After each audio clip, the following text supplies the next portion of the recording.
So guys आज का हमारा टॉपिक है squamous cell carcinoma that is the most common cancer of oral cavity. About 90% of all the cancers of oral cavity are squamous cell carcinoma. Basically ये हमारे पास एक malignant neoplasm है, ठीक है। Malignant neoplasm that is capable of locally destructive growth, मतलब कि जहाँ पे हो रहा है वहाँ पे लोकली भी डिस्ट्रक्शन कॉज करता है, एंड डिस्टेंट मेटास्टेसिस, अपनी साइड जो ओरिजिनल इसकी साइड है जहाँ पे ये हुआ है उससे अलग भी जाके दूर साइड्स पे जाके ये मेटास्टेसाइज भी हो जाता है, ठीक है। मतलब वहाँ जाके भी डिस्ट्रक्शन कॉज करता है।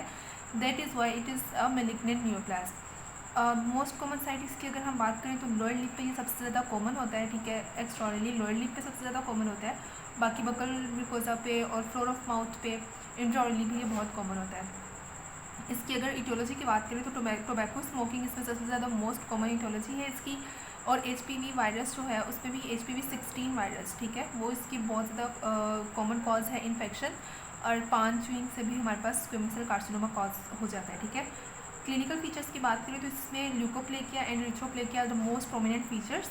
Leukoplakia means any white patch with in the oral cavity is leukoplakia and any red patch with in the oral cavity is erythroplakia. अब एरिथ्रोप्लेकिया में हमारे पास 60% पोटेंशियल होता है कि ये स्क्वेमस सेल कार्सिनोमा में जाके प्रोग्रेस करता है। एरिथ्रोप्लेकिया एक बेसिकली प्री मेलिग्नेंट कंडीशन है, ठीक है, that progresses to squamous cell carcinoma. इसके अलावा क्लिनिकल फीचर्स की बात करें तो टंग फिक्सेशन हमारे पास हो जाती है अगर ये फ्लोर ऑफ माउथ पे जाके इफेक्ट करता है स्क्वेमस सेल कार्सिनोमा, तो उससे टंग फिक्सेशन हो जाएगी। और हमारे पास लॉस ऑफ टीथ या लूजनिंग ऑफ टीथ हो जाएगी अगर ये बोन ऑफ मैंडिबल और बोन ऑफ मैक्सिला को इफेक्ट करता है। और नमनेस हमारे पास कब होगी? नमनेस और पैरालिसिस ऑफ लोअर लिप और चिन अगर ये इंफीरियर एल्वेलर नर्व को जाके इफेक्ट करेगा तो, ठीक है। ये इसके कुछ क्लिनिकल फीचर्स होंगे। अब अगर हम इसकी हिस्टोपैथोलॉजी की बात करें तो हम इसकी ग्रेडिंग कर लेते हैं, ठीक है। Well differentiated, moderately differentiated and undifferentiated और पुअरली डिफ्रेंशिएटेड, ठीक है।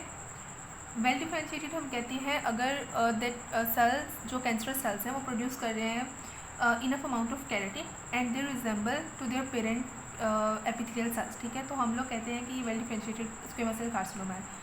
मॉडरेटली डिफ्रेंशिएटेड हम लोग कहते हैं अगर कैंसरस सेल्स लिटल और नो कैरेटिन प्रोड्यूस कर रहे हैं but they are still recognizable कि ये हमारे पास पेरेंट सेल्स इनके कौन से हैं, एपिथेलियल सेल्स हैं, हम इनको रिकॉग्नाइज कर सकते हैं।